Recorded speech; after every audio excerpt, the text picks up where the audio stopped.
उस मॉडर्न दौर में, उस आधुनिक युग में जिसे लोग सदियों श्रद्धांजलि पेश करते हैं, खास तौर से उनके बेटे शिराज आलम, मुस्तजाब आलम साहब, उनके पोते उमर आलम और दीगर उनके परिवार के वो लोग। और उन्होंने, जाहिर सी बात है कि विधायक जी कायली साहब से भी दरख्वास्त कर रहा हूँ कि वो भी दाइस पर तशरीफ ले आएं, वो दाइस पे तशरीफ ले आएं। ये अक़ीदत और गुलहाए अक़ीदत हैं जो उनकी खिदमत में पेश किया जाना है। तमाम उनके हमदर्दी रखने वाले लोग जो यहाँ पर तशरीफ़ लाए हैं, हम सब का इस्तकबाल है, उनका शुक्रिया है। मैं आइए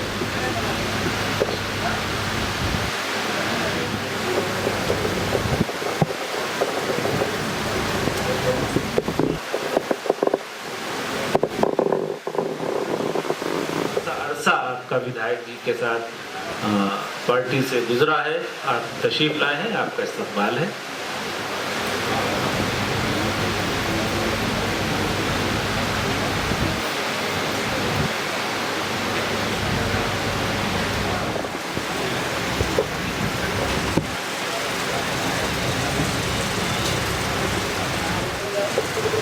हमदर्दान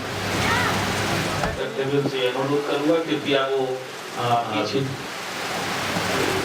उनका भी इस्तकबाल है, वो यहाँ पर तशरीफ में आई। और भी जो ख़वातीन तशरीफ ले ले, जनाब नफीस साहब से, नफीस अलीक से दरख्वास्त कर रहा हूँ, डॉक्टर नफीस साहब दरख्वास्त है कि बराए मेहरबानी डाइस पर तशरीफ ले आए। आगे के आलमदी आदमी साहब की खिदमत, उनके किरदार और उनके हुस्न सलूक के हवाले से विधायक उषा मौर्या साहिबा का भी इस्तकबाल, सैयद महफूजुर रहमान फैजी एडवोकेट साहब भी तशरीफ ले आए हैं, आपका भी इस्तकबाल है। आ जाओ कमान।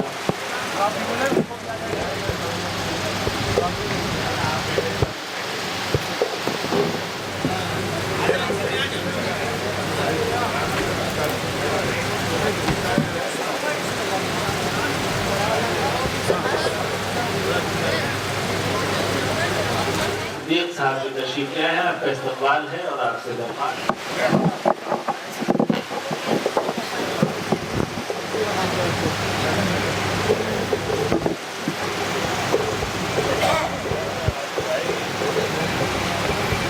सहकारिता भवन के इस हाल में ऑडिटोरियम में आज हम और आप सब उस अजीम शख्सियत, उस महान आदमी के नाम से जानते हैं। एक ऐसा चेहरा जिसने सत्ता और विपक्ष में रहते हुए है काबिल तकलीफ है।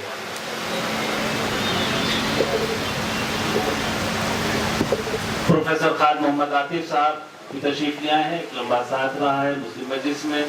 जनाब अहमद इब्राहिम अलवी साहब की तशरीफ ले आए हैं, आपकी तिलावत से आज के इस ताज़ियती जलसे का आगाज़।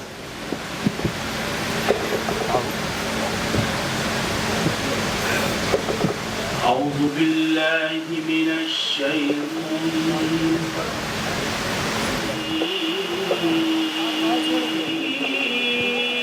अहसनी तक़वीम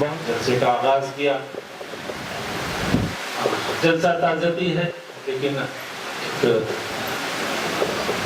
दस्तूर है, एक नज़्म है कि एक सनद हासिल हो जाती है अगर उसकी सदारत भी मुस्तरद हो। और सदारत के लिए आज के मुंतज़िमीन की तरफ से इस बात का अहतमाम किया गया है कि दादू से मैं तमाम अपने मौजूद मेहमानों से दरख्वास्त कर रहा हूँ जो उस सीट के लिए मजाज नहीं है, मैं उनसे बहुत मुद्दबाना इल्तिमास कर रहा हूँ कि वो नशिस्तों को। चलिए आइए हम आज के इस जलसे में इजहार ख्याल के लिए का सिलसिला शुरू करते हुए सबसे पहले MSc जनाब जशवंत सिंह साहब से दरख्वास्त कर रहे हैं कि वो तशरीफ़ लाएँ और अपने ख्यालात का इजहार करें। MSc जनाब जशवंत सिंह साहब।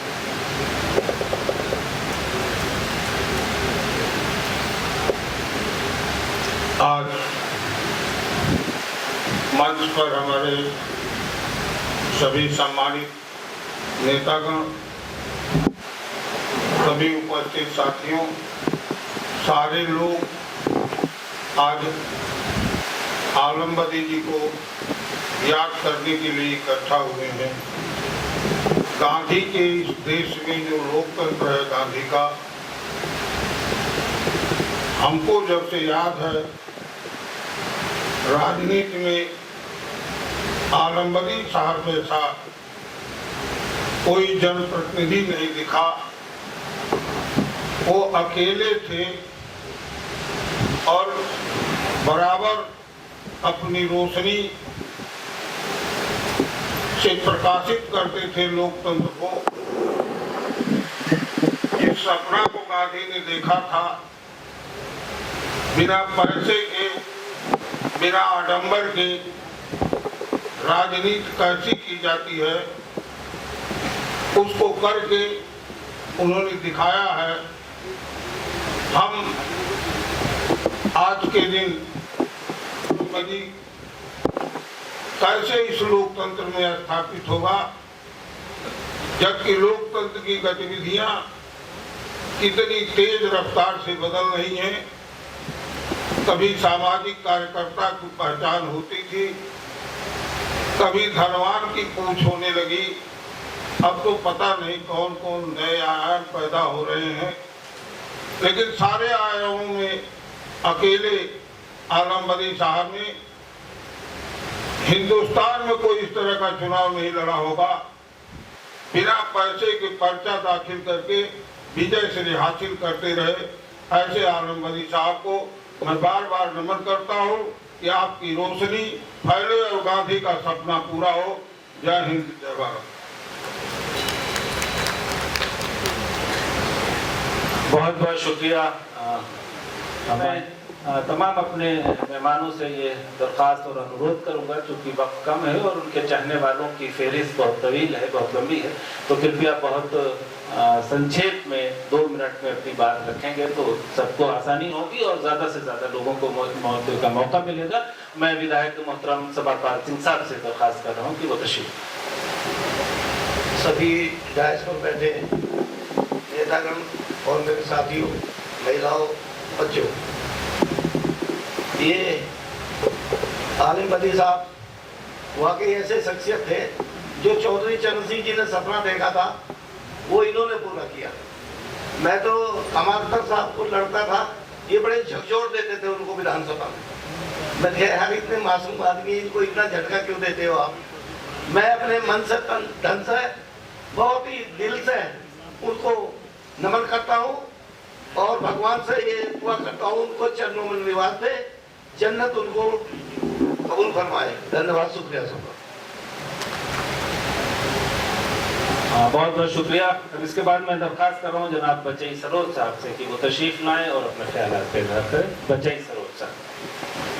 आजमगढ़ के नहीं, पूरे उत्तर प्रदेश के हमारे सभी सम्मानित विभिन्न लोगों को रास्ता दिखाया करते थे। अभी हम लोगों के बीच में जसवंत सिंह जी ने कह के गए कि अब आलम बदी जैसे लोग आएंगे, होंगे कि नहीं होंगे, ये बहुत बड़ा सवाल उठता है। ऐसे माननीय सम्मानित हम लोग के गार्जियन पिता स्वरूप आज हम लोगों के बीच में नहीं है। इनके चरणों में पुष्प अर्पित करते हुए ईश्वर से, अल्लाह से दुआ हम लोग करेंगे कि इनकी आत्मा को शांति दें और इनके बताए हुए रास्ते पे हम जैसे कार्यकर्ता साथी आज यहाँ से हम लोग संकल्प होके जाएं कि आलम बदी चाचा जी के बताए हुए चले हुए रास्ते को हम लोग नहीं भूलेंगे, उन्हीं के रास्तों को हम लोग पकड़ के चलेंगे तो आगे हम लोगों का भी भविष्य और हम सबका भविष्य उज्जवल होगा। इसी शब्दों में आए सभी सम्मानित प्रदेश और जिले से और सभी सम्मानित हमारे विधायक गण साथी भाई लोगों का इस कार्यक्रम में आए हुए सभी का हार्दिक स्वागत वंदन करते हुए हम आलम बदी चाचा जी के चरणों में पुष्प अर्पित करते हुए उनकी आत्मा को शांति दे मैं अपनी बात को समाप्त करता हूँ। जय हिंद, जय भारत, जय समाज।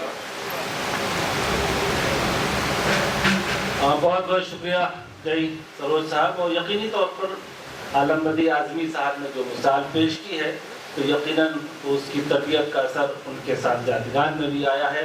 शिराज आलम टीटू भाई और मुस्तजाब आलम बाबू भाई यकीनन वो उस मिराज को और उस मिसाल को आगे बढ़ाएंगे। इंशाअल्लाह हमें मायूस नहीं होना है, उस सिलसिले को बढ़ाने के लिए उनके औलादे मौजूद हैं। वो सिलसिला और ईमानदारी और दयानतदारी का वो सिलसिला कायम रहेगा। मैं अखिलेश यादव साहब जो वेले हैं आजमगढ़ के, मैं उनसे अनुरोध कर रहा हूँ कृपया तशरीफ लाएं और अपने विचार दें।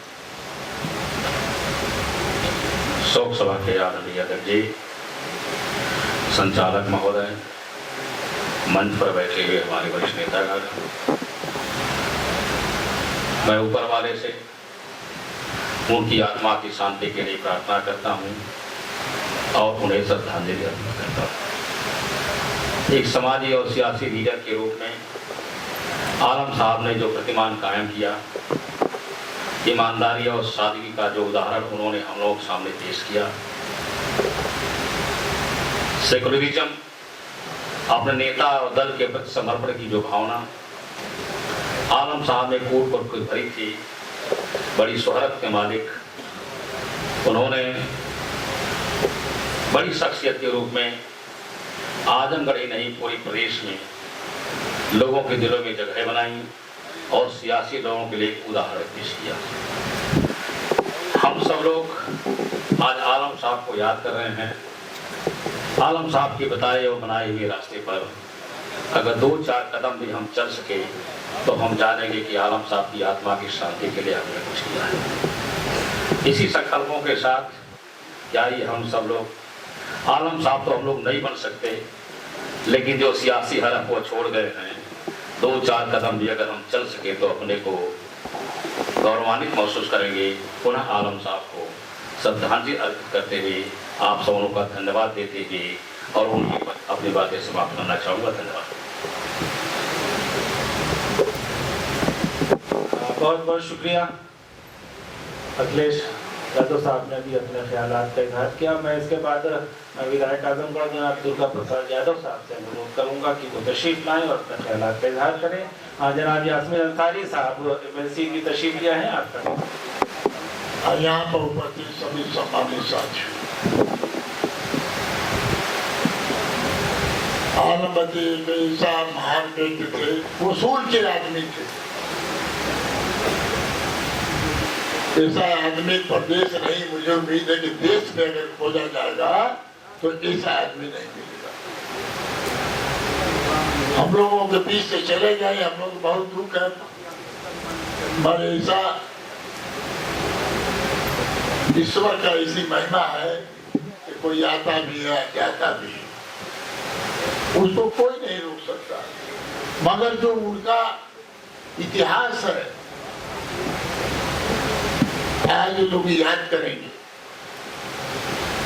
जनता के लिए बराबर वो कुछ न कुछ कार्य करने का काम करते थे। किताबें में के बहुत शौकीन थे, किताबों का बराबर उनके कमरे में जाइए तो पूरा किताबें जब मिलती थी, बड़ी बड़ी किताबों को पढ़ते थे। इसलिए हम कहना चाहते हैं आपके बीच में ऐसे महान व्यक्ति को मैं अपनी तरफ से चरणों को प्रणाम करता हूँ और अपनी सच्ची श्रद्धांजलि अर्पित करता हूँ और ये विश्वास दिलाना चाहता हूँ जैसे महान वेद का जो मार्गदर्शन था, सादगी के प्रतीक थे, उनको विचारों पर हम आगे चल करके समाजवादी पार्टी को पूरी तरह से मजबूत करने की जरूरत है। जो उनका सपना था, उस सपने को हम सब मिल करके उसका पूरा करने का प्रयास करेंगे। हम अपनी बात समाप्त करते हुए फिर हम आलमबदी जी को सच्ची श्रद्धांजलि अर्पित करते हैं और ईश्वर से प्रार्थना करते हैं। नेता प्रतिपक्ष माननीय विधायक गोपाल,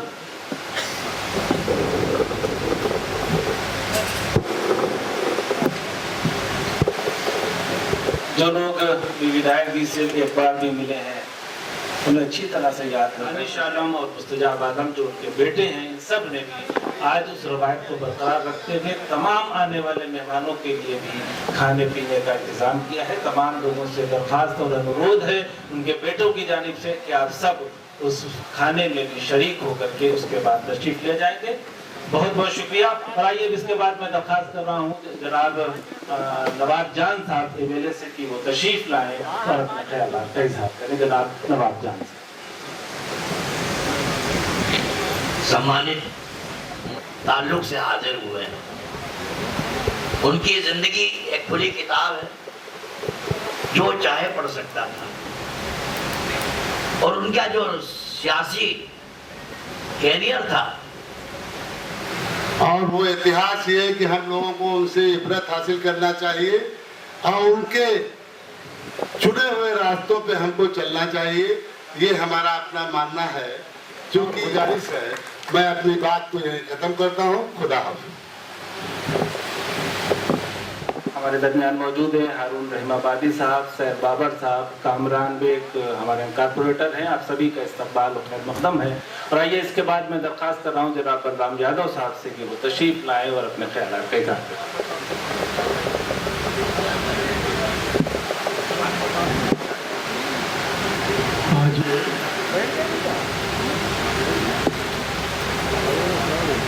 लखनऊ में स्थित सहकारिता भवन में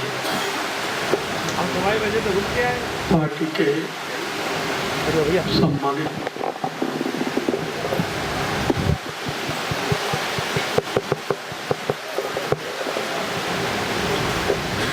अभी हमारे बीच में आजमगढ़ के सांसद आदरणीय धर्मेंद्र जी पहुंचे हैं। आज के ये शोक सभा में उपस्थित उत्तर प्रदेश समाजवादी पार्टी के समस्त विधायक गण यहाँ उपस्थित इस सभागार में उपस्थित समाजवादी पार्टी और अन्य भी दलों से और उपस्थित सभी सज्जनों के हमारे राष्ट्रीय अध्यक्ष नेताजी मुलायम सिंह यादव, उनको कहीं से पता चला था कि मुस्लिम मजलिस को जो लोग आजमगढ़ में और प्रदेश में चला रहे हैं, उसमें आलमबदी साहब कि कहीं न कहीं हमारी और उनकी निकटता है। हम उनके यहाँ उठते बैठते थे, लेकिन उनसे कभी नहीं कह पाते थे कि आप हमारे साथ आइए। वो हमको बहुत निर्देश और सीख देते थे। लेकिन एक दिन ऐसा अवसर आया, मैंने कहा कि आप एक नई व्यवस्था चाहते हैं, अपनी सोच की व्यवस्था चाहते हैं, तो आपको निश्चित रूप से हमारे राष्ट्रीय अध्यक्ष जी से आप मिल लीजिए और अपनी बात, अपनी नीतियों को कहिए। अगर उनसे सहमत हो तो आप पार्टी में सम्मिलित होइए, नहीं तो मैं आपको आपके स्थान पर पहुंचा दूंगा। बड़े मुश्किल से मेरी गाड़ी में बैठ कर नेताजी की नीतियों से, मुलायम सिंह जी की नीतियों से मुझे बहुत प्रभावित किया है। और मैं अब राजनीति में जो जहाँ था उन विचारों से कर सकता है, तो उन्होंने कहा नेताजी आदरणीय मुलायम सिंह। और तब से आज तक आज हमारे जनपद के बहुत लोग यहाँ उपस्थित हैं, इसलिए मैं आज बहुत कुछ बात न कर भरोसा है। उनका परिवार, उनके बेटे, इस उनके जो रास्ते बताए गए हैं उस पर अपना ख्याल का इजहार करें। चूँकि वक्त कम है, बार बार ये अपील है कि बहुत 2 मिनट में आप अपने विचार रखने की कोशिश करें। विधायक जैसा होता है, आलम बदी साहब हम लोग के बीच नहीं है, लेकिन उनकी यादें, उनका चलना, उनका रहना, राजनीति में जिस तरह से उन्होंने अपनी जिंदगी गुजारी है, आलम बदी साहब को मैं दिल से अल्लाह से दुआ करता हूँ कि उनको जन्नत अता फरमाए। जो आज इस सिलसिले में शिरकत के लिए आए हैं, हम सबका इस्तकबाल और खैर मकदम है। आइए कुछ मंजूम खराज भी पेश किया जाए, कुछ नज़्म के हवाले से गुफ्तगू की जाए। मैं बैनुल-अक़वामी शोहरत याफ्ता शायर जनाब सियासत में कोई ईमानदारी से जिया है तो जमाना जानता है नाम वो आलम बदी का है। सादगी, ईमानदारी और अपने उसूलों के लिए आलम बदी साहब को सारी दुनिया जानती है तो कम है। अब उम्मीद है उनकी पार्टी के लोगों से वो इस सादगी के सफर को उनके खानदामादे से किसी को चुनकर आगे बढ़ाएंगे। बहुत बहुत शुक्रिया। बहुत बहुत शुक्रिया। मेहमानान, हमारे सांसद जनाब धर्मेंद्र यादव जी, नेता विरोधी दल, और इस अपनी बेनूरी पे रोती है, बड़ी मुश्किल से पैदा होता है चमन में दीदावर। आलम बदी साहब की शख्सियत के बारे में मेरे पास आदि पार्टी की सियासत को शुरू किया तो आलम साहब के साथ मेरा बहुत वक्त गुजरता था। बेटे की तरह मानते थे और 2008 से लेकर अब तक लगातार, चाहे कोई भी मसला रहा हो, चाहे वो एडिटोरियल्स बहुत पढ़ते थे, जब कोई अच्छी चीज उनके नजर से गुजरती थी तो वो जरूर जब उनके पास मैं जाता था तो वो मुझे देते भी थे और बताते भी थे। आलम साहब जिस तरीके से उन्होंने सिर्फ उत्तर प्रदेश नहीं बल्कि पूरे देश के अंदर अपनी एक अलग पहचान बनाने का काम किया, जिस सादगी के साथ उन्होंने अपने सियासी सफर को आगे बढ़ाया, मैं समझता हूं कि आज अगर हम नजर उठाकर देखें तो कोई भी ऐसा हमारे सामने नजर नहीं आता। फिर से एक बार बहुत बहुत शुक्रिया से जिसकी जिंदगी पूरी सादगी से गुजरी है, बहुत बहुत शुक्रिया। और आइए मैं जनाब ब्रजेश कन्हैया विधायकगण और यहाँ पर उपस्थित तमाम सारे परिवारजन, मैं इस दुख की घड़ी चरणों में स्थान दे और निश्चित रूप से आलम बदी साहब के साथ हम लोगों का जो सानिध्य रहा, जो निकटता रही, और जब उनके पास हम लोग बैठते थे तो जो एहसास होता था उनसे, और एहसास की जो कमी आज महसूस होती है, निश्चित रूप से ये हम लोगों के लिए बड़ी दुखदाई होगी। और वो मेरे लिए और हमारी नई पीढ़ी के लिए एक बहुत ही बड़े मार्गदर्शन के रूप में हम लोगों के लिए हमेशा प्रेरणा स्रोत रहेंगे। और मैं देखता था कि जब सदन में हमारे कमाल भाई, हमारे विधायकगण जब उन्हें कभी छेड़ा करते थे तो जो वो नसीहत दिया करते थे, जो उदाहरण दिया करते थे, जो वाक्य रहता था, निश्चित रूप से वो क्षण, वो पल हमेशा उनके हम लोग याद करेंगे। मैं पुनः इस मौके पर प्रभु से प्रार्थना करता हूँ क्यों करें जनाब जय प्रताप यादव सभा में। सबसे पहले हिंदुस्तान की राजनीति में श्रद्धेय नेताजी के साथ हमेशा गरीबों, पिछड़ों, दलितों, शोषितों, कमजोरों की मौके पर मैं उनको नमन करता हूं और ईश्वर उनकी आत्मा को शांति दे, जहां भी रहे उनकी आत्मा शांति रहे और आप लोगों को, हम लोगों को, समाजवादियों को आशीर्वाद दें। इस मंच पर समाजवादी पार्टी के आजमगढ़ के सांसद आदरणीय धर्मेंद्र यादव जी सहित बहुत वरिष्ठ नेता ईमानदारी और सादगी के प्रतीक आदरणीय आलम बदी साहब को नमन करता हूं, श्रद्धांजलि अर्पित करता हूं। बहुत बहुत धन्यवाद। हमारे शहर लखनऊ के मध्य क्षेत्र से विधायक जनाब रविदास मल्होत्रा साहब भी तशरीफ लिया है, हम आपका भी इस्तकबाल करते हैं। आलम करेंगे और तफसीलात बताएंगे। अहमद इब्राहिम अलवी साहब हैं, वो भी इस सिलसिले में अपनी गुफ्तगू करेंगे कि सियासी नज़रिए से, सहाफती अंदाज में वो किस तरह से पेश आते थे और किस तरह से अपनी दलील खुद को मजबूर पाते थे। आइए आपसे मुखातिब हैं, समाज फरमाएं।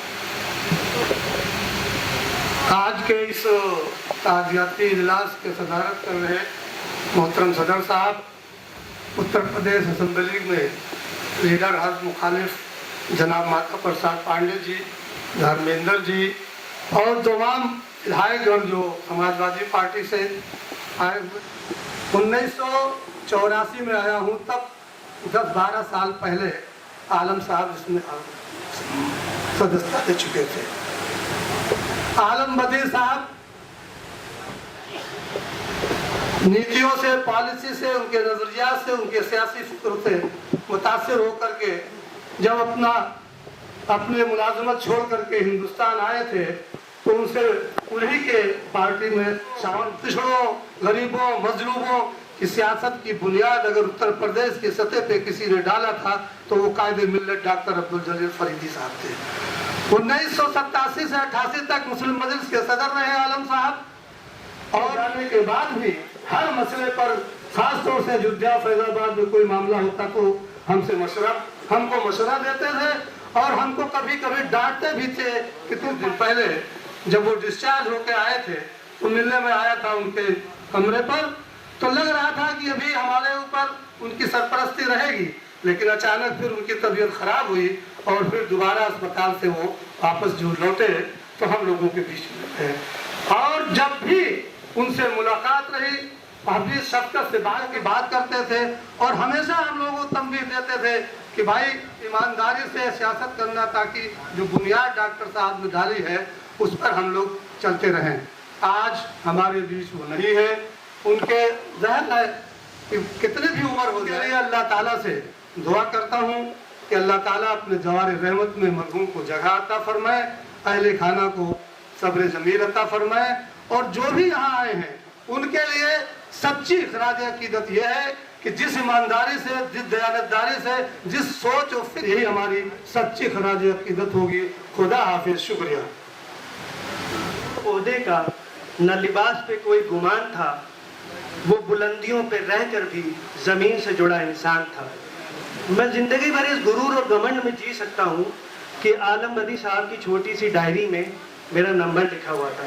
मैं जिंदगी भर इस गुरूर और घमंड में जी सकता हूँ कि उन्होंने मेरी 7 महीने की बच्ची से आखिरी वक्त में वीडियो कॉल पे बात करी और उसको दुआएं दी। मैं बहुत कुछ कहना चाहता हूँ, अंदर से बहुत भरा हुआ हूँ। मैं उनसे जब भी मिलने जाता था तो कभी उनके साथ फोटो इसलिए नहीं लिया क्योंकि उनकी जो तरबियत थी, उनकी जो नॉलेज थी, वो जो हर वक्त देते थे और हर वक्त वो एक नई किताब का नाम बताते थे और पढ़ने के लिए सलाह देते थे। मैं अपनी बात एक शेर के साथ खत्म कर रहा हूँ कि बुलंदी बाम पर पहुंचकर भी जो झुका रहा, कमाल ये है कि वो शख्स बावकार रहा। फिजा में उड़ने की ताकत थी जिसके पैरों में, वो जमीन से जुड़ा रहा और सादगी से मिलता रहा। बहुत बहुत शुक्रिया। आज के इस ताज़ियती जलसे की सदारत कर रहे जनाब सदर, मौजूद हाज़रीन कराम, अस्सलाम वालेकुम, आदाब। दोस्तों, इस ताज़ियती जलसे में सबके पास अपने तजुर्बात, अपने अल्फाज हैं और बहुत सारे लोग हैं, इसमें कोई तकरीर की नहीं जाती। बस मैं अपना एक छोटा सा वाकया उनका बयान करूंगा। आलम बदी साहब की अजमत का पता सब लोग अपने अपने ढंग से देंगे। मेरे साथ मेरे गांव में क्या के दौर से वो गुजरे, बस ये मुझे कहना है। ये उनकी सियासत की जवानी का दौर था, 5वां इलेक्शन उनका और 6ठा उनके हथेली पर रखा हुआ था। खुदा ने बुला लिया, हर जिंदगी की मंजिल मौत है। जिंदगी किस हाल में गुजरी, मौत किस, और कोई हसरत लेके गए। पूरी ठसक के साथ हमें इस बात का इत्मीनान है कि भरपूर जिंदगी जी के गए वो, और जो उनके दिल में आया वो उन्होंने किया, और सारा ऐसा काम किया कि जिससे आज मैं समझता हूँ किसी को भी कोई शिकायत नहीं है। ऐसे लोग बिरले पैदा होते हैं धरती पर, बकम नहीं सकते थे। ये 6 लोग जो उनके बेटे हैं बायोलॉजिकल, हम लोग उनके आइडियोलॉजिकल औलादे हैं, जो इस वक्त लावारिस हो गए हैं सियासी तौर पर, सामाजिक तौर पर, विचारधारा के तौर पर। हम उनकी आइडियोलॉजिकल औलादे, जिनकी सोहबत में सुबह और शाम अगर हमारा न गुजरे तो न उन्हें चैन था न हमें। हमारा उनसे किताबों का रिश्ता था, पढ़ने लिखने का रिश्ता था, सियासत का रिश्ता नहीं था। आलम बदी साहब की अजमत के सबसे गजल वगैरह खड़े होते हैं उसको पकड़ने के लिए, मारने के लिए, तो उसको मना करते हैं। उसके कुछ दिन के बाद मैं उनकी गाड़ी में बैठ के जा रहा था, माननीय मंत्री जी से मुलाकात हुई डाक बंगले में। डीएम थे राजा राम उपाध्याय साहब। उन्होंने एक तहरीर दिया कि इस पर मुकदमा लिखिए। आलम साहब हमारे कुर्सी पर रहते कोई आप जैसे बुजुर्ग, आप जैसे संत सिफत आदमी पर हमला कर दे, वो बात पूरा कर दीजिए, हम कोई किस्सा नहीं सुनाने आए। वो लोग समझना चाहते हैं। आलम बदी साहब इसको समझिए, आपकी फॉर्मेलिटी जरूरी है, मैं समझ रहा हूं। जो मैं किस्सा बयान कर रहा हूं उससे सबको समझ में आएगा कि वो किस तरह के आदमी थे, हमें कैसे जिंदगी गुजारना चाहिए। आज की इस शोबाजी के दौर में आलम बदी साहब से आपने कहा, तहरीर दिया, उन्होंने पढ़ा, मैंने पढ़ा, मैंने कहा साइन करिए। मंत्री जी ने कहा कि सैनिया करता कहने राजू, तो उन्होंने कहा क्या बात कर रहे हैं, सब मेरे बच्चे हैं। डीएम साहब ये मेरे बच्चे हैं, अगर वो गुमराही पर हैं तो मेरी गलती है, मेरी औलादों की गलती, जिनके वो बेटे हैं। इतना बड़ा दिल रखने वाला एक अदना गांव का प्रधान होता है, उससे ऊंची आवाज में बात, कितने दिल की बात है। मैं रो देता हूं जब सोचता हूं कि वो कितना बड़ा आदमी था। आप यकीन करें दोस्तों, बस इससे ज्यादा कहने को सबके पास बहुत कुछ है। ये एक मिसाल है उनकी अजमत की। शुक्रिया। लिख करके दे दें ताकि वो एक किताबी शक्ल में महसूस भी हो जाए, शाये भी हो जाए। इस बात का ऐलान होना चाहिए कि सबके जज्बात, उनकी कदर है, उनका एहतराम है, लेकिन वक्त की तंगी भी है, इसलिए हम सबको मौका नहीं दे सकते। मैं श्रद्धांजलि सभा के आदरणीय अध्यक्ष जी, मंच पर बैठे सभी सम्मानित सांसद आदरणीय धर्मेंद्र यादव जी सहित हमारे पार्टी के नेता, विरोधी दल आदरणीय श्री माधव प्रसाद पांडे जी और उपस्थित सभी सम्मानित वरिष्ठ नेतागण और साथियों, उनसे बहुत कुछ सीखा। आदरणीय भाऊ जी और सद्य नेताजी के प्रति उनके मन में जो भाव रहता था और नेताजी उनको कितना सम्मान करते थे कि शायद हम सबके जीवन में इस तरह का वाकया देखने को मिले। लेकिन मैं एक छोटी सी बात कह करके कि बाबूजी को इस समय जब मानी एक स्वागत समारोह आयोजित हुआ, मैंने उनसे अनुरोध किया कि आप आएंगे, आपको लोग सुनना चाहते हैं। उन्होंने कहा कि मेरी तबीयत बहुत अच्छी नहीं रहती, लेकिन तुमने कहा है तो मैं प्रयास करूंगा, आऊंगा। और थोड़ी देर मेरे सारे जितने मुझे अहंकार था, घमंड था, एमएलए गिरी को लेकर के, इस उम्र में जो मेरा लगता था कि मैं बहुत कुछ हूँ, लेकिन आलम साहब की वो लाइनें कि उन्हीं की भाषा में मैंने जब वो नहीं रहे तो मैंने उसको सोशल मीडिया प्लेटफॉर्म पर कहा।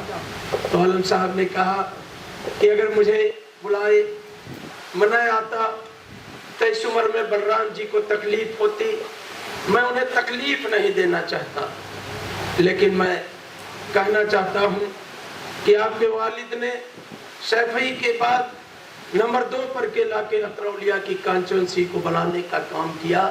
ये जितने लोग बैठे हैं नीचे कुर्सियों पर, इनसे बड़े जीवन में आप कभी हो नहीं सकते, क्योंकि अगर ये वोट ना दें तो आप एमएलए कैसे बन सकते हैं।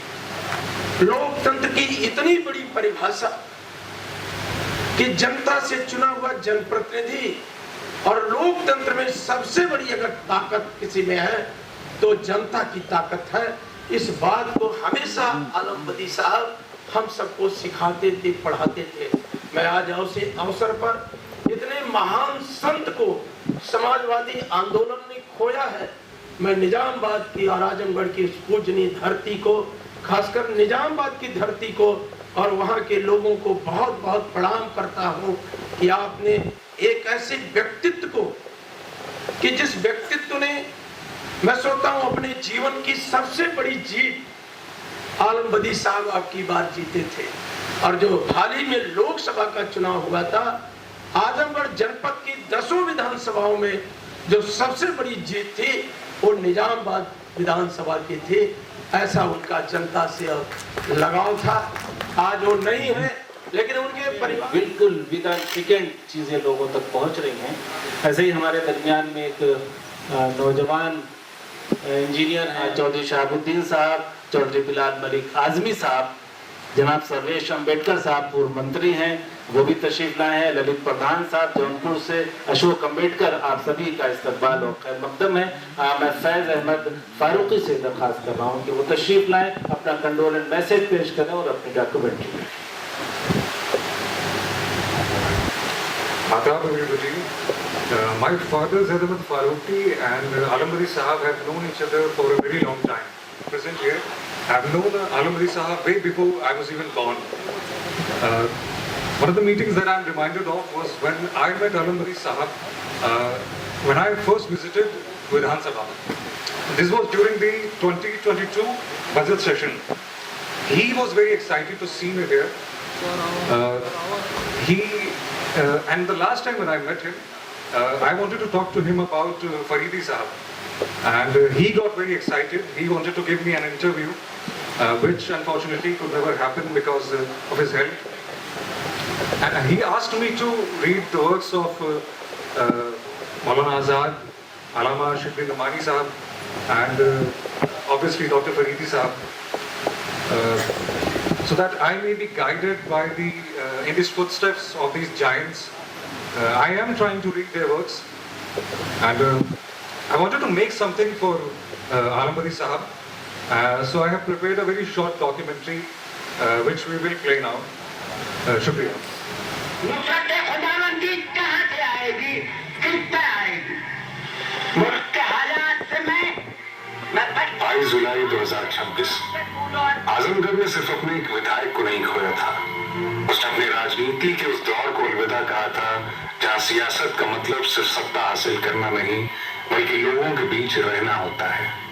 कुर्बतुल्लाह के एक साधारण से घर में 90 साल की उम्र में निजामाबाद के 5 बार के विधायक आलम बदी आजमी साहब इस दुनिया से रुखसत हो गए। उनका इलाज लखनऊ के एक प्राइवेट हॉस्पिटल में चल रहा था। तबीयत में सुधार न होने पर डॉक्टर्स ने उन्हें घर भेज दिया और फिर बुधवार की रात उनकी जिंदगी का सफर खत्म हुआ। अगले ही दिन उनके घर पर जो मंजर था वो सिर्फ एक राजनेता के लिए जमा हुई भीड़ नहीं थी। वहाँ तमाम पार्टियों के मेंबर्स थे, सामाजिक संगठनों के लोग भी, पुराने साथी भी और पुराने विरोधी भी।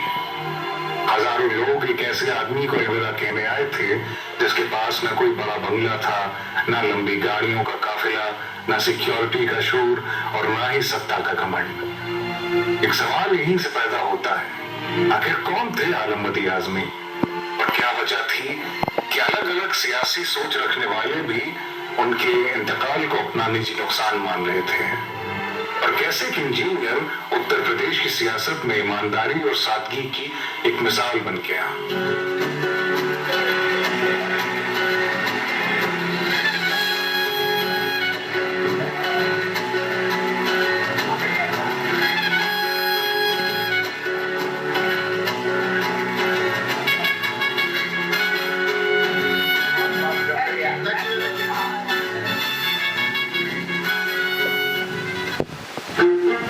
मार्च 1936 आजमगढ़ के सगरी तहसील के गांव बिंदवल में आलम बदी आजमी का जन्म हुआ। आपके वालिद बदिउज़्ज़मा गोरखपुर के जॉर्ज इस्लामिया इंटर कॉलेज में शिक्षक थे। इसी वजह से आलम बदी की प्रारंभिक परवरिश और पढ़ाई गोरखपुर में हुई। ये वो दौर था जब आजादी के बाद भारत अपनी नई राष्ट्रीय पहचान बना रहा था। इंफ्रास्ट्रक्चर इंफ्रास्ट्रक्चर बन रहा था, नई सरकारी संस्थाएं खड़ी हो रही थी और इंजीनियरिंग को देश निर्माण का सबसे बड़ा माध्यम माना जा रहा था। शायद इसी माहौल ने एक युवा आलमबदी को भी प्रभावित किया। 1953 में उन्होंने इस्लामिया कॉलेज गोरखपुर से इंटरमीडिएट की पढ़ाई पूरी की। उसके बाद टेक्निकल इंस्टीट्यूट गोरखपुर से इलेक्ट्रिकल और मैकेनिकल इंजीनियरिंग में डिप्लोमा हासिल किया। उस वक्त किसी छोटे शहर के मुस्लिम युवा के लिए इंजीनियरिंग करना एक बड़ी उपलब्धि मानी जाती थी। इंजीनियरिंग के बाद उन्हें सिंचाई विभाग में जूनियर इंजीनियर की नौकरी मिल गई। बहुत लोगों के लिए यही सफर खत्म हो जाता है, एक सुरक्षित नौकरी, सामाजिक सम्मान। लेकिन आलमबदी के लिए ये मंजिल नहीं थी। कुछ ही समय बाद उन्होंने अपनी नौकरी से इस्तीफा दे दिया। इस्तीफा देने के बाद वो डॉक्टर फरीदी साहब की मुस्लिम मजलिस मूवमेंट का हिस्सा बन गए। ये उनके राजनीतिक जीवन की शुरुआत थी। तो पता ये लगा कि नौकरी जो है ये गुलामों का पेशा। अपना इस्तीफा दे दिया,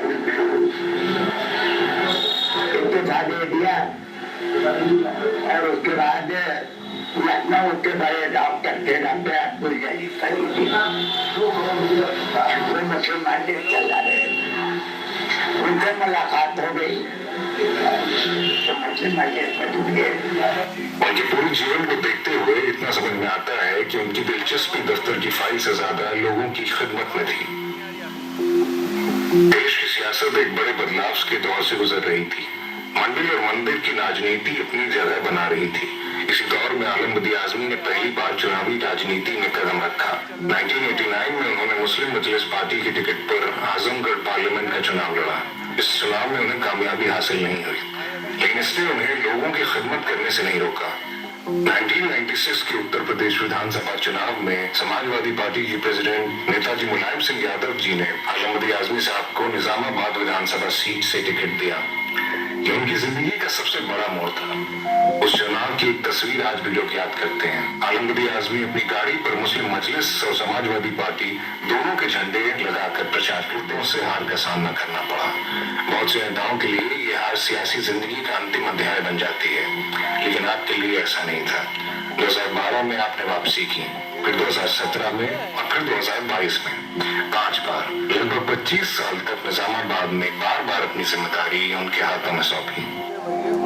1996 में पहली बार विधायक चुने जाने के बाद आलमबदी आजमी साहब ने एक और फैसला लिया। वो विधानसभा में उर्दू भाषा में शपथ लेना चाहते थे। उन्होंने कभी ये नहीं कहा कि उन्हें हिंदी से आपत्ति है, उनकी मांग कुछ और थी। वो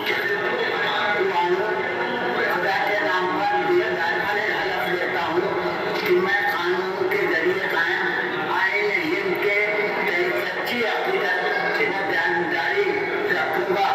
मैं हिंदुस्तान की खुदमुख्तारी और सालमियत बरकरार रखूंगा। मैं जिस ओहदे पे नाफिज होने वाला हूँ इसके फराइज़ में दिल से अंजाम दूंगा।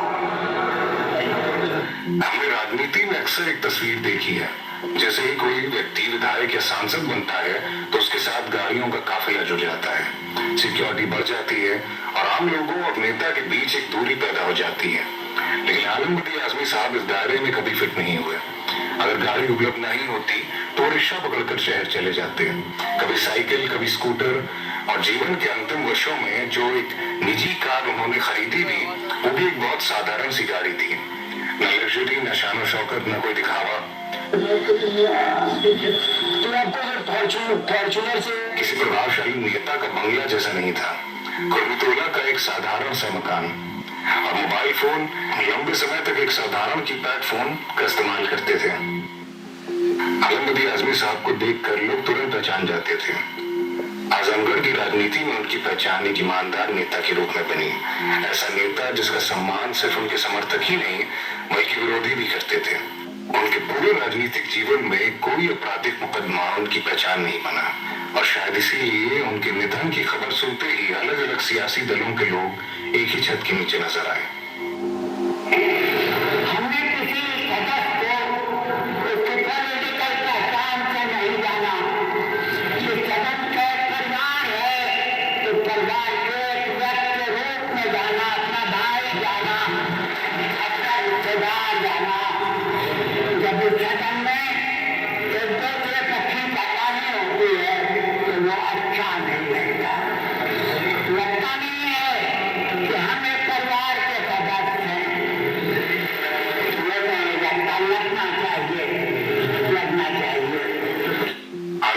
आजमी साहब का अंतिम संस्कार पूरे सम्मान के साथ किया गया। कुर्मीटोला स्थित आवास पर पुलिस कर्मियों ने उन्हें गार्ड ऑफ ऑनर दिया। शाम 3 बजे उनके आवास से उनका जनाजा जमीतुर रशाद कब्रिस्तान ले जाया गया, जहां हजारों की संख्या में जुटे लोग उन्हें नमन करने आए थे। जमीतुर रशाद कब्रिस्तान में उन्हें सुपुर्द खाक किया गया। उनको नमन करने वालों का सिलसिला अभी भी जारी है। जो भी इंजीनियर आता है वो मेरा जूनियर ही होता है और फिर उसकी मेरे सामने चलती नहीं है, क्योंकि मैं खुद अपने विकास कार्यों को खुद देखता हूँ। इसलिए हमारे विकास। शुक्रिया। इस ताज़ियाती जलसे की सदारत कर रहे मोहतरम जनाब सदर साहब, सामने बैठे सारे आलम बदी साहब के चाहने वाले, यकीनन सब लोगों ने अपने अपने अंदाज में ताज़ियत का इजहार पेश किया।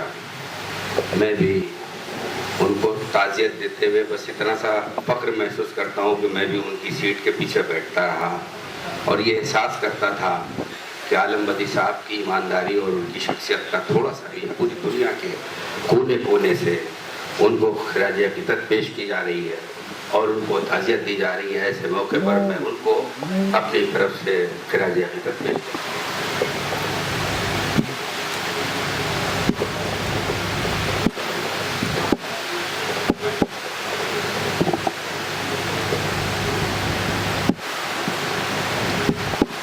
इस श्रद्धांजलि सभा के आदरणीय अध्यक्ष जी, मंच पर बैठे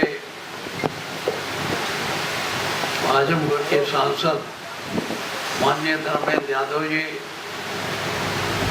और सभी विधायकगण, एमएलसीगण, यहाँ उपस्थित सभी भाइयों, मेरा सौभाग्य रहा है कि मैं 2 बार स्पीकर रहा और दोनों बार वो हमारे साथ विधायक के रूप में वो उर्दू से बड़ा प्रेम करते। जैसा अभी दिखाया गया तो देख रहा हूँ, मैंने भी समझा तो ये तय हुआ कि आप उर्दू में नहीं लेंगे तो अल्फाज उर्दू रहे और शब्द हिंदी देवनागरी रहे, इसी में शब्द ले लीजिए, वह ये भी ले लेंगे। हमने भी बहुत कहा मैंने ये नहीं हो सकता, तो वो अपने बात के पक्के थे। एक बार असेंबली में बात उर्दू पर चली तो मुख्यमंत्री जी ने कह दिया कि ये लोग समाजवादी अपने बच्चों को तो बाहर विदेश पढ़ाते हैं और यहाँ सबको उर्दू पढ़ा के कठमुल्ला बनाते हैं। तुरंत मुझे जवाब नहीं देना था, समय नहीं था। हमारे पास आए गए, बाबू इसका जवाब नहीं दियो। हमने कहा वो खत्म हो गया, अब कर देंगे। दूसरे दिन जब मैंने कहा कि अगर उर्दू पढ़ना कठमुल्लापन है तो आप ही साहब में वो साहब रहे, फिर आप गोरखपुरी रहे, वहीं मुंशी प्रेमचंद रह के उर्दू में अपना किताब लिखते थे, तो क्या कठमुल्ला है? वो कुछ बोल ही नहीं पाए मुख्यमंत्री, ना कह पाए ना नहीं कह पाए। कभी आए हमारे पास, कहा बाबू आज आपने जवाब दे दिया इनको, वो जवाब आ गया। वो हमेशा बहुत कम असेंबली में बोलते भी थे, सवाल भी बहुत कम लगाते थे, लेकिन जरूरी मामलों पर वो बहुत बोलते थे। भाषा के मामले में वो बहुत कट्टर थे, इसलिए मैं हमारा उनका साथ रहा है। मेरा सौभाग्य रहा है, मैं उनको देखने गया, मेदांता अस्पताल में भर्ती थे, उनके बेटे भी थे। उन्होंने हमसे कहा कि हाथ में लाया, हाथ हम दूर खड़े थे, हाथ बढ़ा के हाथ खींच लिया, बात किया। तो हमने कहा बाबू ठीक हो जाएंगे। कहा ठीक है बाबू ठीक हो जाएंगे और चुनाव भी लड़ेंगे। तो हमने कहा अपना चुनाव लड़ो, लड़के को लड़ा दो, कहीं हो नहीं सकता, ये हो नहीं सकता। उनके बेटे भी वहाँ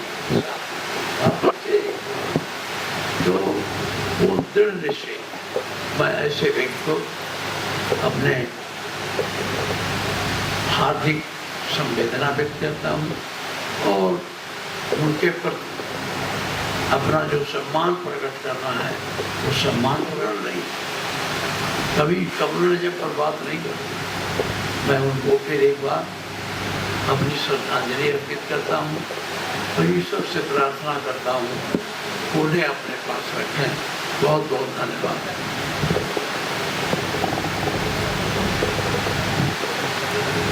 और आइए हमारे दरमियान में चित्रकूट के एक और नौजवान विधायक अनिल प्रधान मौजूद है। मैं अनिल प्रधान से अनुरोध कर रहा हूं कि वो आए और 2 मिनट में अपने विचार व्यक्त करें। अनिल प्रधान। धन्यवाद। इस शोक सभा में उपस्थित हम सबके नेता आदरणीय पार्टी के मुख्य सचेतक आदरणीय धर्मेंद्र यादव जी और सभी मंचासीन हमारे सीनियर माननीय विधायकगण एमएलसी गण, मैं सबको प्रणाम करता हूं और सामने मंचासीन सभी का मैं सबको प्रणाम करता हूं। आज इस शोक संवेदना में हम सब लोग एकत्रित हुए हैं। मैं ज़्यादा समय नहीं लूँगा, केवल एक बात से मैं रूबरू कराना चाहूँगा।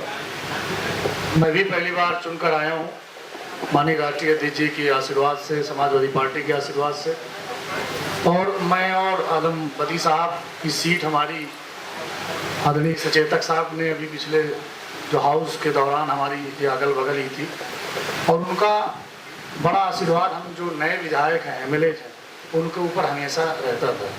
मुझे याद है जब मैं लोकसभा चुनाव के पहले एक बार एक मंत्री जी से सदन के अंदर विवाद हो गया था, माननीय अध्यक्ष जी ने मुझको बाहर जाने के लिए निर्देशित किया, क्योंकि परंपरा आदेश उनके पारंपरिक साहब खड़े हुए और उन्होंने अध्यक्ष जी से अनुरोध किया। मुझे लगता है पहली बार उन्होंने 18वीं विधानसभा में किसी के लिए उन्होंने सिफारिश की होगी कि अरे अध्यक्ष जी ये अभी नया विधायक है, धीरे धीरे सीख जाएगा। और तुमसे आदरणीय बदी साहब को मैं नमन श्रद्धांजलि अर्पित करता हूँ। और यही कारण था कि जब मुझे पता चला कि उनका निधन हुआ, मैं चित्रकूट से आजमगढ़ उनकी अंतिम यात्रा में सम्मिलित होने को मुझे मैं पहुँचा। मैं उनकी अंतिम यात्रा में सम्मिलित हुआ और उनको नम आँखों से विदाई दी। ऐसे समाजवादी पुरोधा को मैं नमन करता हूँ, श्रद्धांजलि अर्पित करता हूँ। धन्यवाद। आज स्वर्गीय आलम बदी साहब की श्रद्धांजलि सभा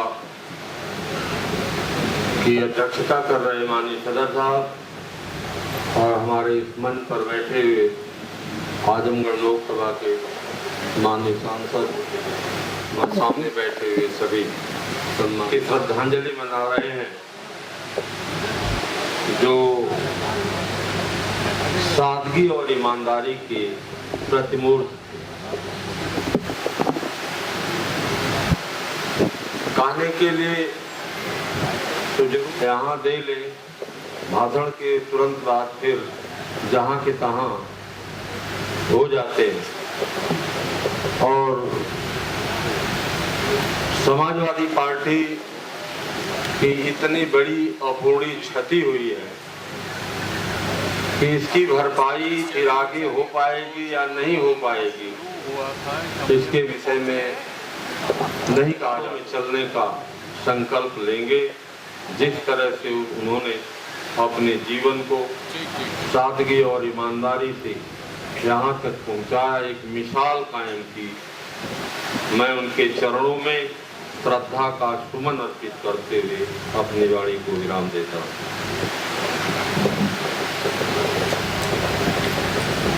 बहुत बहुत शुक्रिया लाल बिहारी यादव साहब। जाहिर सी बात है कि सत्र शुरू हो रहा है और आप सब लोगों को जाना भी है, तमाम विधायक और हमारे जो एमएलसी हैं उन सबको जाना है, लेकिन ये आप क्या अपना शोक सभा में सदारत कर रहे सम्मानित अध्यक्ष जी, नेता विरोधी दल विधानसभा, नेता प्रतिपक्ष विधान परिषद, मंच पर सभी सम्मानित नेतागण, आजमगढ़ से सांसद श्री धर्मेंद्र यादव जी, सामने बैठे हुए सम्मानित बुजुर्गों, नौजवान साथियों, माताओं, बहनों, पत्रकार साथियों, 2002 और कई बार मैंने विधानसभा में देखा है जब अपनी बात कहते थे तो अपनी कह लेते थे और जब उनको टोकते थे तो मशीन निकाल देते। हाँ, देखा होगा आपने, जब अपनी बात कहते थे विधानसभा में, कहते थे अपनी बात पूरी कहने के बाद अगर कोई टोकता तो मशीन निकाल देते कि सुनता नहीं है।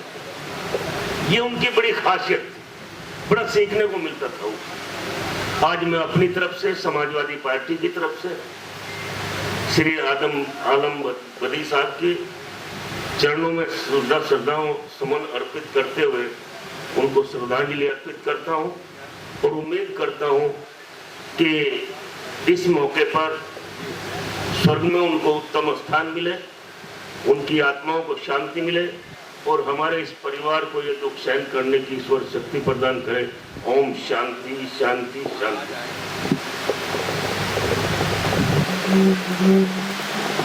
बहुत बहुत शुक्रिया।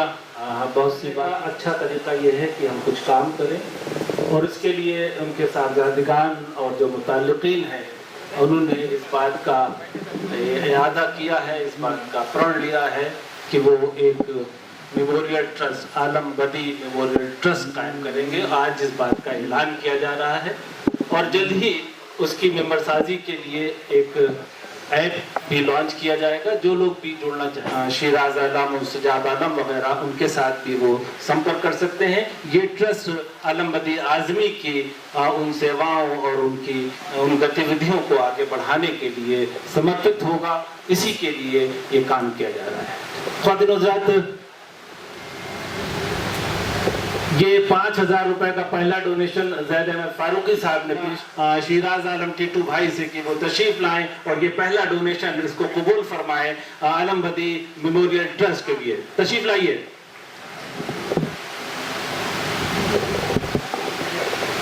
यही ट्रस्टी और खजांची भी होंगे।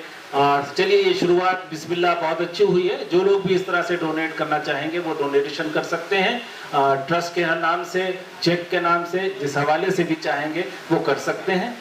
हजरत ग्रामी, जिस तरह से विधानसभा का सत्र शुरू होने जा रहा है, पार्लियामेंट समाप्त होगा।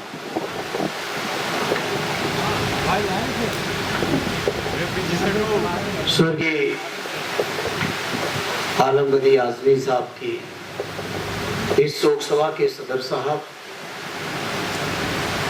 इस कार्यक्रम में उपस्थित हम सबके बीच पार्टी के वरिष्ठ नेता आदरणीय बलराम बाबू जी, नेता प्रतिपक्ष विधान परिषद आदरणीय लाल बिहारी जी, आदरणीय दुर्गा जी और सभी हमारे गुड्डू जमाली साहब से लेके शायद मंजूर साहब, सब पूरी पार्टी की सीनियर लीडरशिप मौजूद है। उपस्थित सभी यहाँ आलम बदी साहब के चाहने वाले समाज, प्रार्थना करता हूँ कि उनको जो सबसे बड़ा और उच्च स्थान वो स्थान मिले, ऐसी मेरी कामना है। जहाँ तक आलम बदी साहब का सवाल है, मेरा तो सौभाग्य है कि मुझे आजमगढ़ में भी उनके सानिध्य में, उनके साथ रह के बहुत कुछ सीखने का मौका मिला। बिरले ही लोग ऐसे होते हैं जो केवल अपने जिले, अपने क्षेत्र का ही नहीं, बल्कि मैं इस बात को बहुत जिम्मेदारी से कह सकता हूँ, ये हम समाजवादियों का सौभाग्य था कि आलम बदी साहब हमारी पार्टी के विधायक थे। ये हम सबका सौभाग्य और शायद उनके अपने तरीके का उत्तर प्रदेश में तो कोई था ही नहीं, शायद देश के अंदर भी कोई दूसरा विधायक या सांसद आदरणीय आलम साहब जैसा नहीं था।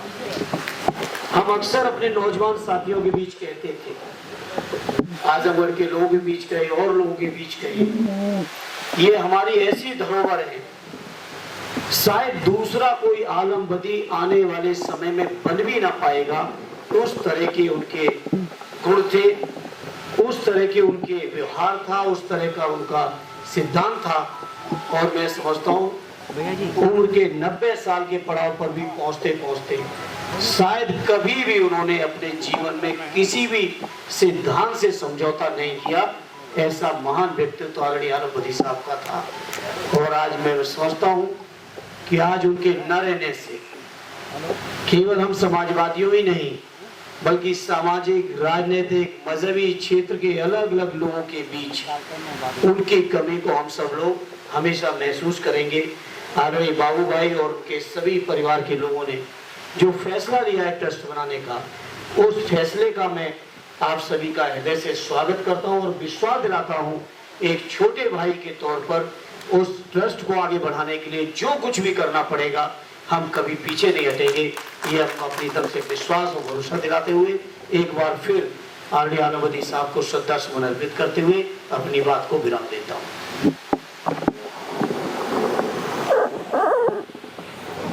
बहुत बहुत शुक्रिया माननीय धर्मेंद्र यादव विचार और उनकी वाणी को सुना।